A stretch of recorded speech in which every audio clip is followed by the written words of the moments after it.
जय हिंद, वंदे मातरम। दोस्तों, welcome to Shivam study family. Shivam study family आपका हार्दिक स्वागत करता है। दोस्तों, आज की इस वीडियो में हम एक बड़ी लेटेस्ट अपडेट की जानकारी देने के लिए जा रहे हैं दोस्तों, जो कि संबंधित है दोस्तों हमारी जो जूनियर की जो शिक्षक भर्ती है दोस्तों, उससे संबंधित है दोस्तों। और ये बेहद इम्पोर्टेंट दोस्तों सूचना है आप सभी लोगों के लिए, खासकर बीएड भाइयों के लिए, क्योंकि बीएड वाले अब जूनियर के लिए ही एलिजिबल हैं, प्राइमरी से तो उनको निकाल दिया गया है इस वजह से दोस्तों। और इसी के साथ में दोस्तों हम बात करते हैं जो बेसिक शिक्षा मंत्री जी हैं हमारे, उनसे दोस्तों पूछा गया है इसके बारे में, तो उन्होंने क्या जवाब दिया। प्रश्न भी हम आपको दिखाएंगे कि उनसे क्या प्रश्न किया गया विधानसभा में और उन्होंने इस प्रश्न का आंसर क्या दिया है दोस्तों। विद प्रूफ के साथ हम आपको दिखाएंगे। और इसी के चलते दोस्तों हम टेट के बारे में आपको बताएंगे, क्योंकि जो यूपी टेट है दोस्तों, उसका जो नोटिफिकेशन है दोस्तों, उसके बारे में दोस्तों हम आपसे चर्चा करेंगे। और दोस्तों संभावना ये है कि यूपी टेट का नोटिफिकेशन जल्द ही आप लोगों के सामने होगा, ठीक है दोस्तों। और इसी के साथ में दोस्तों हम एमपी टेट के बारे में बात करेंगे और जो एडेड जूनियर शिक्षक भर्ती है उसकी नियुक्ति प्रक्रिया के बारे में आप लोगों से बात करेंगे, ठीक है दोस्तों। इसी के साथ में दोस्तों रियल और ऑथेंटिक जानकारी लेने के लिए आप लोगों को शिवम एसटी प्लेटफॉर्म को सब्सक्राइब करना चाहिए, और आप लोग कर भी रहे हैं, ऐसी बात नहीं है। तो हम यही चाहते हैं कि ज़्यादा से ज़्यादा इस प्रभाव को बड़ा कीजिएगा, चैनल को सब्सक्राइब करके दोस्तों आप लोग इस चैनल से जुड़ जाइएगा, ठीक है दोस्तों। आइएगा दोस्तों, बात करते हैं अब हम डिटेल में। दोस्तों देखो, आप लोगों को हम बता दें, जो जूनियर में दोस्तों भर्ती है, यूपी की बात कर रहे हैं, अदर स्टेट की बात नहीं कर रहे हैं। यूपी ही एक ऐसा स्टेट है ऑल इंडिया में जिसमें जूनियर की वैकेंसी कभी नहीं आई। सिर्फ दोस्तों 2013 में दोस्तों एक बार वैकेंसी आई थी लगभग 87,000 के पदों पर। उसके बाद अभी तक इसमें 11 साल हो गए दोस्तों, अभी तक इसमें वैकेंसी जूनियर में नहीं आई। आखिर दोस्तों ये वैकेंसी क्यों नहीं आई? और भाई देखो, स्कूल तो हैं, बच्चे भी पढ़ने के लिए जाते हैं और टीचर भी रिटायर होते हैं, लेकिन फिर ये पद कैसे भरे जाते हैं? तो दोस्तों हम आप लोगों को बता दें ये पद कैसे भरे जाते हैं। देखो, पद ये ऐसे भर दिए जाते हैं कि पदोन्नति के माध्यम से दोस्तों ये पद भर दिए जाते हैं। जो देखो, सरकार बहुत बड़ा खेल खेल रही है, ठीक है। सबसे ज़्यादा देखो घुमा फिरा के कहते नहीं है कि तरबूज के ऊपर छुरी गिरे या छुरी के ऊपर तरबूज गिरे, तो कटना ही हर हाल में तरबूज को ही है, चाकू तो उसको तो नहीं कटना है, ठीक है। तो दोस्तों वही हिसाब है दोस्तों, बीएड वालों के ऊपर हर तरह से गाज गिर रही है। अब ऐसा है, देखो जब प्राइमरी में कौन जाएगा, प्राइमरी में जाएंगे बीटीसी। आप लोग मेरी बात को ध्यान में सुनना, उधर सुप्रीम कोर्ट का ऑर्डर आ गया है कि प्राइमरी में एलिजिबल रहेंगे बीटीसी वाले, ठीक मान लिया। प्राइमरी में वैकेंसी आती है और जूनियर में आप लोग वैकेंसी देते नहीं हो, क्योंकि जूनियर में जो प्राइमरी में जो बीटीसी के बच्चे जो पढ़ा रहे हैं वही उन्हीं को पदोन्नति के माध्यम से दोस्तों जूनियर में जो भी वैकेंसी आती है वो भर दी जाती है। अब बताओ भाई, कहा गया था ना सुप्रीम कोर्ट के अंतर्गत ये कि आप लोगों को जूनियर में मौका मिलेगा, तो जूनियर में वैकेंसी ही नहीं आती यूपी में, तो मौका कहाँ से मिलेगा बताइएगा। तो जैसे दोस्तों जो अपना जो प्राइमरी होता है, इसका जो प्रधानाध्यापक होता है, जब उसको पदोन्नति कर दी जाती है तो वो जूनियर जो स्कूल होते हैं दोस्तों, उसमें दोस्तों वो सहायक अध्यापक के रूप में नियुक्त हो जाता है, ठीक है दोस्तों। जब वो कुछ दिनों तक वहाँ पर पढ़ाता है और फिर उसको उसी का प्रधानाध्यापक जूनियर का बना दिया जाता है। तो इस प्रकार से दोस्तों यूपी में वैकेंसी भरी जाती हैं। लेकिन दोस्तों हम आप लोगों को बता दें 41,000 के लगभग में दोस्तों जो जूनियर स्कूल है दोस्तों, वहाँ पर वैकेंसी का ब्यौरा मिला हुआ है कि इतने पद 41,000 पद खाली पड़े हैं, ठीक है। तो बच्चों की दोस्तों मांग यही है बीएड वालों की कि आप लोग जूनियर में वैकेंसी निकालिएगा। 41,000 पद हैं खाली, तो आप लोग उसमें निकालिएगा।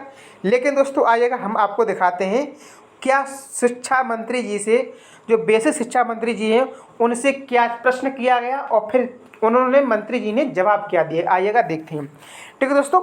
तो सवाल दोस्तों किया गया था, श्री जयप्रकाश अंचल बैरिया माननीय सदस्य विधानसभा द्वारा पूछे गए तारांकित प्रश्न संख्या 19 का उत्तर। ठीक है दोस्तों, तो ये दोस्तों प्रश्न आपको दिख रहा है इस साइड में। तो प्रश्न 19 नंबर का प्रश्न है दोस्तों। तो प्रश्न क्या है दोस्तों, आइएगा हम आपको प्रश्न बताते हैं। क्या बेसिक शिक्षा मंत्री बताने की कृपा करेंगे कि प्रदेश में अधिकांश पूर्व माध्यमिक विद्यालयों तथा प्राथमिक विद्यालयों का संचालन प्रधानाध्यापक के पद रिक्त होने के कारण कार्यवाहक प्रधानाध्यापकों द्वारा कराया जा रहा है। कहने का मतलब दोस्तों ये है, उन्होंने ये कहा है, देखो जूनियर में और प्राइमरी में दोनों में दोस्तों यहाँ पर प्रधानाध्यापक नहीं है। बिल्कुल बात सही है। हमने बहुत से कॉलेज ऐसे प्राइमरी देखे हैं कि वहाँ पर प्रधानाध्यापक है ही नहीं, हेड मास्टर है ही नहीं, बस वही 2 टीचर नियुक्त कर दिए, उन्हीं को एक को हेड बना दिया सहायक को, और बस वो उसी मतलब जैसे कि तैसे मतलब काम चल रहा है बस। अरे वहाँ पद खाली है तो आप लोग उसको पद भरिए ना, चाहे वैकेंसी निकाल के भरिएगा या पदोन्नति के माध्यम से भरिएगा। तो वही मतलब क्वेश्चन किया गया विधानसभा में मंत्री जी से। ठीक है, तो यदि हाँ तो क्या सरकार पदोन्नति की प्रक्रिया पूर्ण कराकर प्रधानाध्यापकों की तैनाती कराएगी।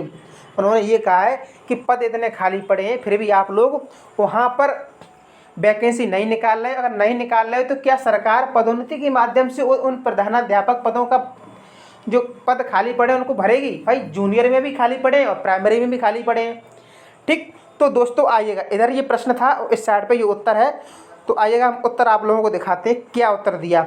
देखो उत्तर में दोस्तों ये आया है, परिषदीय अध्यापकों की पदोन्नति के संबंध में माननीय उच्च न्यायालय में योजित याचिका संख्या 523/2024 हिमांशु राणा व अन्य बनाम स्टेट ऑफ यूपी व अन्य माननीय न्यायालय के समक्ष विचाराधीन है।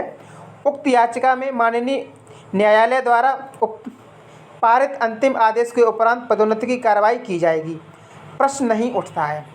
ठीक है दोस्तों, तो उन्होंने जो न्यायालय की बात को सामने रख दिया है और वैसा कोई जवाब ये नहीं दिया है कि हाँ हम भर्ती कराएंगे कि नहीं कराएंगे। ठीक है दोस्तों, लेकिन पद तो दोस्तों 41,000 पद पूरे खाली पड़े हैं, किसमें, जूनियर में।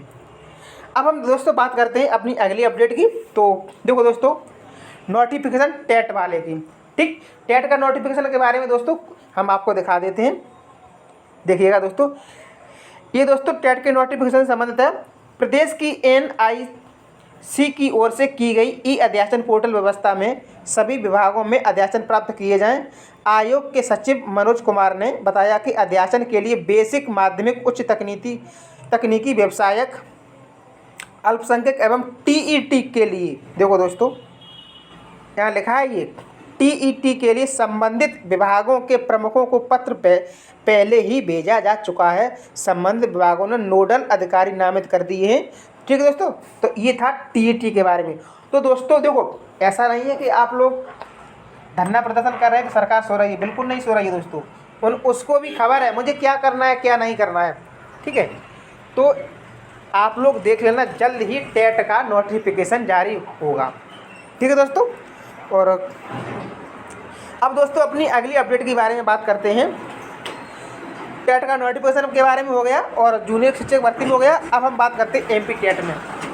दोस्तों MP टेट में अभी फॉर्म ऑनलाइन हो रहे हैं और लगभग 15 दिन ही होंगे, 15 तारीख तक लगभग उसके फॉर्म होंगे और उसमें नवंबर में शायद उसका एग्ज़ाम होगा।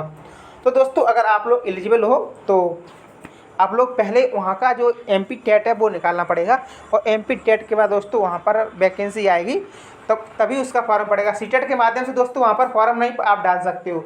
आप वहाँ अगर मतलब वहाँ टीचर बनना चाहते हो तो आप लोग क्या करें, पहले MP टेट निकालें, फिर उसके बाद वहाँ जो सुपर टेट वगैरह कुछ भी जो आए फिर आपको वो निकालना पड़ेगा। अब हम दोस्तों बात करते हैं एडेड जूनियर शिक्षक भर्ती नियुक्ति प्रक्रिया की। इसमें दोस्तों क्या है कि जब इसकी बात उठती है, एडिट की बात जब एक बार बात उठी तो दोस्तों 69,000 भर्ती आ गई। किसकी? 69,000, जो कि मतलब जो कोर्ट में दोस्तों बात कही गई थी कि आरक्षण को लेकर के। तो दोस्तों जैसे ही इस एडेड जूनियर शिक्षक भर्ती की बात कही गई तो तब तक कोर्ट का मामला आ गया 69,000 वाली का। फिर सरकार को थोड़ा मौका मिल गया और सरकार फिर वहाँ पर बिल्कुल चुप हो गई। ठीक है, थोड़े दिनों बाद फिर दोस्तों इसकी चर्चा उठाएगी। तब तक दोस्तों 27,500 पद भरने के लिए बोल दिया गया, ठीक है। तब भी सरकार चुप हो गई। इसमें भी दोस्तों बहुत ही ज़्यादा संख्या में दोस्तों पद खाली पड़े हैं जो एडेड जूनियर शिक्षक भर्ती इसमें। लेकिन सरकार अब क्या हुआ, अब जो 27,500 वाले पद हैं वो उन पर भी कोई चर्चा नहीं हो रही है। और 69,000 का मामला आप लोग जानते हैं कि 15 अक्टूबर को आने वाला है, ठीक है। क्या होगा क्या नहीं होगा वो तो सुप्रीम कोर्ट के हाथ में है। 7 पेजों का फैसला है, जल्द सुना दिया जाएगा। तो दोस्तों आज की वीडियो बस इतना ही। मिलते हैं जब कोई नेक्स्ट खबर आएगी तो दोस्तों आप लोगों को हम अपने इस चैनल के माध्यम से आप लोगों तक हर एक खबर पहुंचा देंगे, ठीक है दोस्तों। तो इसी के साथ में दोस्तों वीडियो अगर अच्छी लगी हो तो वीडियो को लाइक करके अपने दोस्तों तक इस वीडियो को शेयर कीजिएगा और चैनल को सब्सक्राइब करके बेल आइकन को दबाइएगा। Love you guys, thank you for watching this video.